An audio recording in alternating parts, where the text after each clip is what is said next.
You open your eyes in a house that is not where it was yesterday. Sirius moved it, physically. Not the house itself, but the entrance to it, the threshold, the specific point where the outside world becomes the inside of Grimmauld Place. Snape knew this house. Snape had been inside this house as a member of the Order, and he knew its address and its layout and the specific way it sits in the street. That knowledge made the old location unsafe the moment Snape walked away from the astronomy tower. So Sirius relocated the entrance to a different street in a different part of the city, anchoring it there with the kind of magic that is older than Ministry records and does not leave a trail in anything Snape could follow. The house is the same house with the same dark wood and the same portraits that disapprove of everything and the same kitchen where everything important has always happened. But the street outside the window is a different street, and the only people who know which street it is are the people who are standing in it. This is safety for now. The word now is doing a great deal of work in that sentence. You have been in this house for 3 weeks. In those 3 weeks you have done the following things. You have eaten the food that Hermione cooked, because she cooks the way she does everything, with research and precision and the specific determination of someone who has decided that a task needs doing and is going to do it correctly. You have read the books you brought from Hogwarts. You have sat in the dark of your room for periods of time that you have not been measuring, because measuring them would require a relationship with time that you are not currently maintaining. You have not cried since the funeral. You do not know what this means. Dumbledore is dead.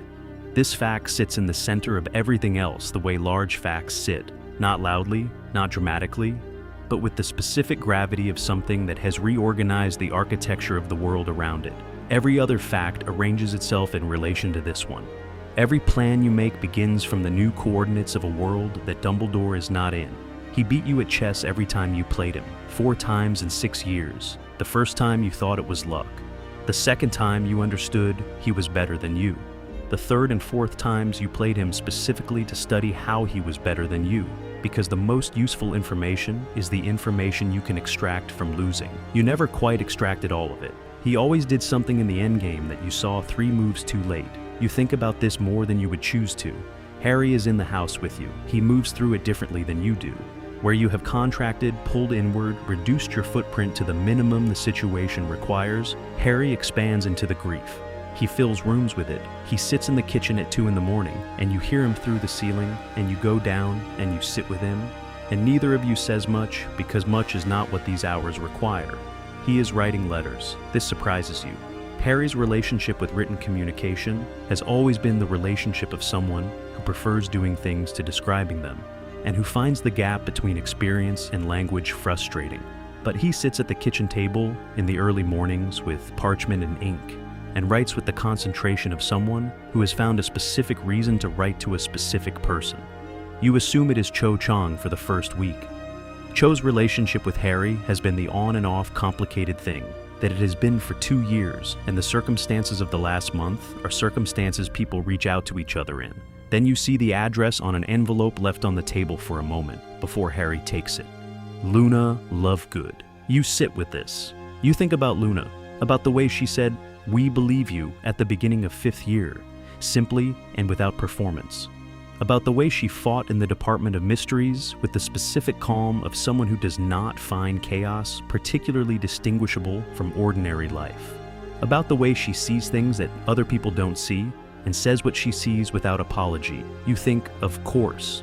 You think, Harry has always responded to people who simply are what they are without performance. It is one of his most consistent qualities. Luna Lovegood is entirely without performance.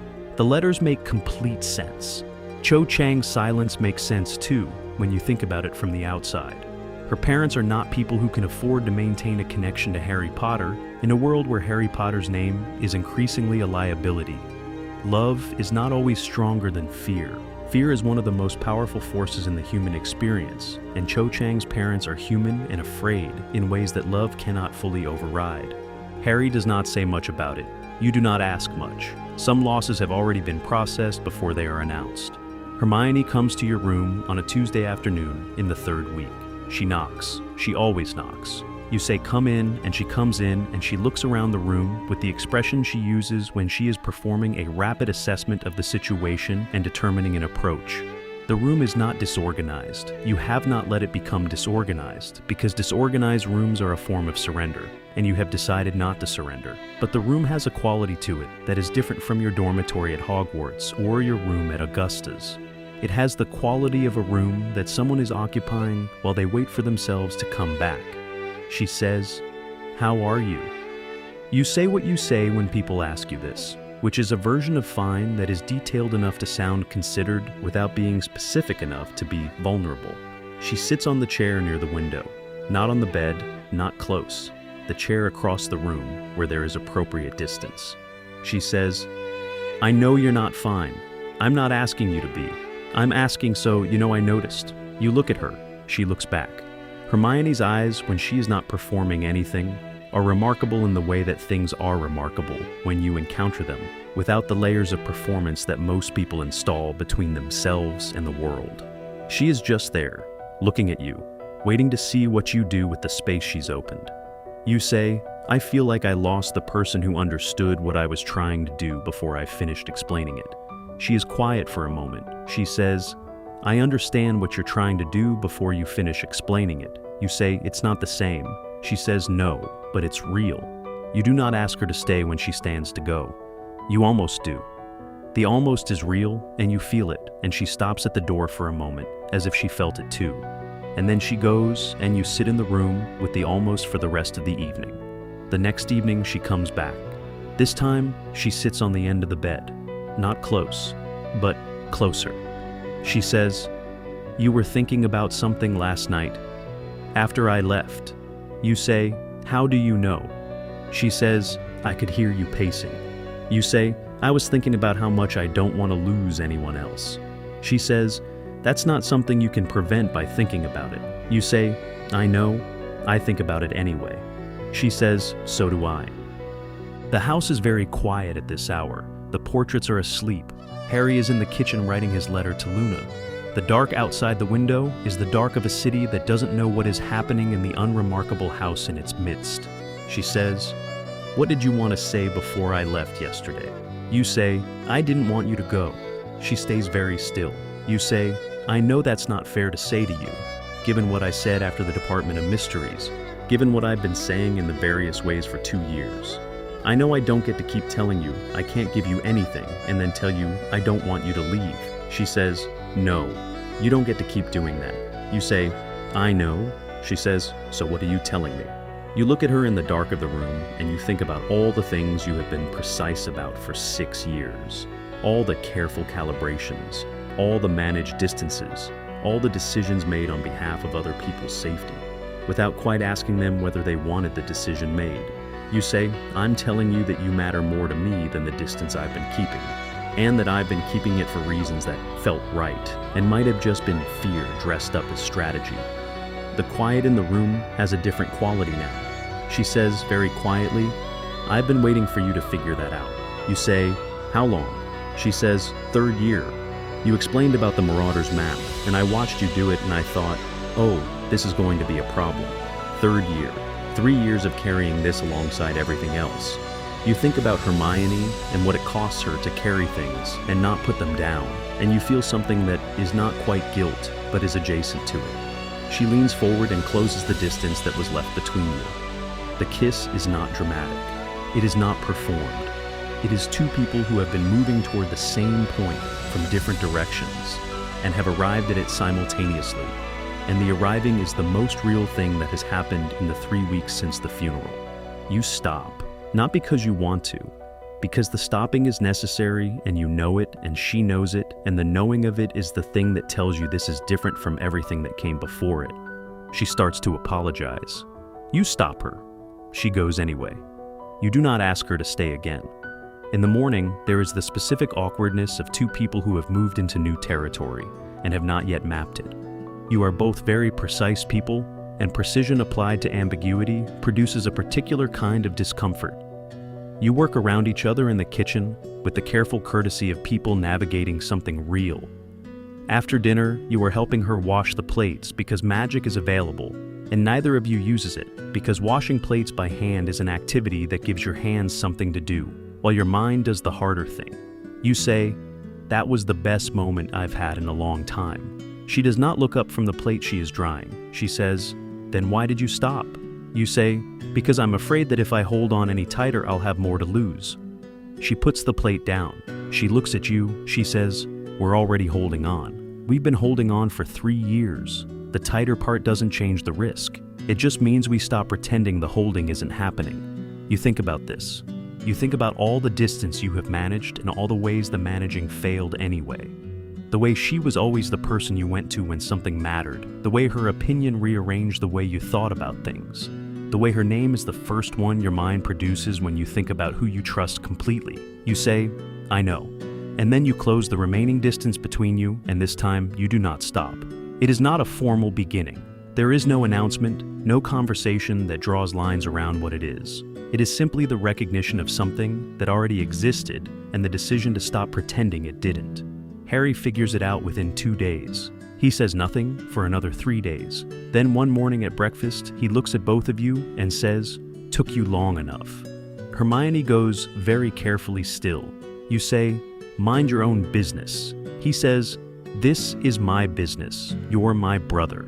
He says it with the specific tone of someone who is genuinely happy about something and is delivering the happiness in the only register available to him, which is casual and slightly deflecting and completely sincere underneath both. The confession about the love potion happens the following week. Hermione is telling you about the Felix Felicis and the lesson, and she stops mid-sentence and looks at you and says, "I have to tell you something." You say, "All right," she says, "the box of sweets, in January. The one that made Harry and Ron drink the poison mead."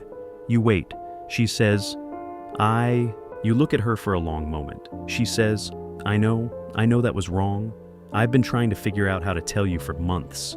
You say, "They ended up making Harry and Ron drink poisoned whiskey." She says, "Yes, which is why I told you, because I've been carrying the guilt of it since January, and you deserve to know." You sit with this. You think about the specific irony of someone trying to remove careful calculation from a relationship, and the calculation producing a near fatality as a side effect. You say, "You didn't need the potion." She says, "I know that now." You say, "You knew it then too." She is quiet. You say, "You were desperate." I understand desperate. I've made worse decisions from worse starting points. She looks at you. You say, "Don't do it again." She says, "I won't." You say, "I know." You forgive her completely and immediately and without drama, because the circumstances of the last 7 years have given you a clear understanding of the distance between mistakes made from fear and mistakes made from malice. And Hermione Granger has never in her life done anything from malice. Ron comes in August. He arrives at the door with a bag, and his usual combination of directness and slight inability to read the exact temperature of the room he is entering. He looks at you and Hermione sitting in the kitchen, and he looks at the way you are sitting, and his face runs through 3 expressions in 2 seconds. He says, "Oh." You say, "Yes." He says, "Since when?" Hermione says, "July." He says, "Right. Okay, good. I'm glad. That took forever, by the way." He sits down and pours himself tea. And that is the entirety of the processing he does out loud, which is very Ron and also exactly right for the moment. He tells you about lavender. He tells you in the way he tells you things he has already sorted out internally, which is briefly and without much emotion, visible in the telling, which means a great deal of emotion was present in the sorting. He says, "She needed more than I had to give, and I needed to think about what was coming." You say, "She's going to be all right." He says, "Yes, she is. She doesn't need me for that."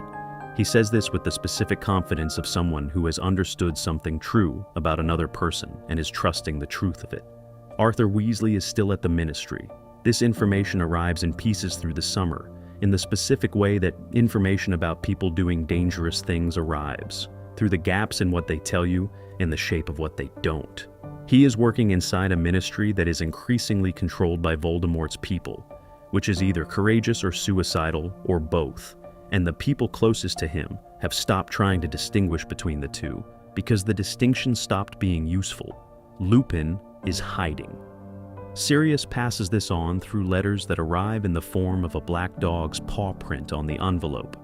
He is somewhere in the country with Tonks and the specific difficulty of 2 people trying to live a life together when the world has decided to make that as complicated as possible. You think about Lupin and what he is carrying. And you think about the wolfsbane you used in a cave underneath the Whomping Willow in 3rd year, and how he looked that morning, unconscious in the clearing, and how he looked the morning of the last day of school this year, walking away from Hogwarts for the last time. Some people pay too much for the life they are given. Lupin pays more than most. The Daily Prophet has stopped being a newspaper and become a mechanism for the specific function of telling people what the ministry wants them to believe, which is that everything is being managed and the people managing it have everything under control, and anyone who suggests otherwise is either confused or dangerous. You read it every morning. Not because it contains truth, but because what people choose to lie about is itself a form of truth. And the lies in the prophet have been telling you things about what Voldemort is afraid of, and what the ministry is struggling to maintain, and where the pressure points are in the system he is building. The system has pressure points. Every system does. The question is whether you will survive long enough to use them. The invitation arrives on a morning in mid-July. Bill Weasley and Fleur Delacour. The wedding that was planned before the funeral and has continued to be planned because calling it off would be exactly the kind of surrender to darkness that the people around the Weasley family have collectively decided not to make. You turn the invitation over in your hands and think about what a gathering of Order members at a public event represents in a world where Order members are increasingly the people that Voldemort's people are looking for. You think, this is a risk. You also think, this is the last time we will all be in the same place before everything begins. And everything is going to begin very soon. Harry comes into the kitchen while you are still holding the invitation. He says, "We should go." You say yes. He says, and we should tell them, at the wedding, about the Horcruxes, about what we're going to do. You have been thinking about this for weeks. The shape of the mission is clear enough now that it can be described. 3 Horcruxes that Dumbledore identified. Unknown number, remaining, unknown locations. A task that is going to require moving through a world that is actively hostile to you and Harry specifically, which means moving without the infrastructure of the Order or Hogwarts or any of the systems that have been supporting you for 6 years, going alone. Or as alone as you are ever going to be, which is the 4 of you. You say, Hermione already knows most of it. He says, I know. I should have told her properly earlier. I was waiting. You say, for what? He says, for it to feel real. It feels real now. You put the invitation on the table.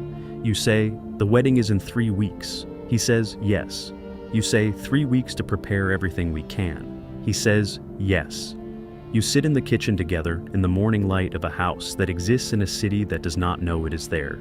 And you think about Dumbledore and the chess games and the things he left you with and the things he withheld and the things he trusted you to figure out on your own. You think, he knew we would end up here, having this conversation, starting this thing. You think, he prepared us for it as well as anyone could prepare 2 17-year-old boys for the thing we are about to do. You think, it is probably going to be enough. Probably is still doing a lot of work. But it is doing more work than it was 3 weeks ago. And 3 weeks from now, it will be doing more still. That is what it means to grieve and continue. You do not stop grieving. You do not resolve it. You carry it with you into whatever comes next, and you let it sit alongside the other things you are carrying. And you keep moving, because the alternative is not moving. And not moving is the specific thing that Dumbledore spent 6 years making sure you were never comfortable with. The wedding is in 3 weeks. The hunt starts after that. Subscribe, because the last year begins at a wedding and ends somewhere neither of you can see from here.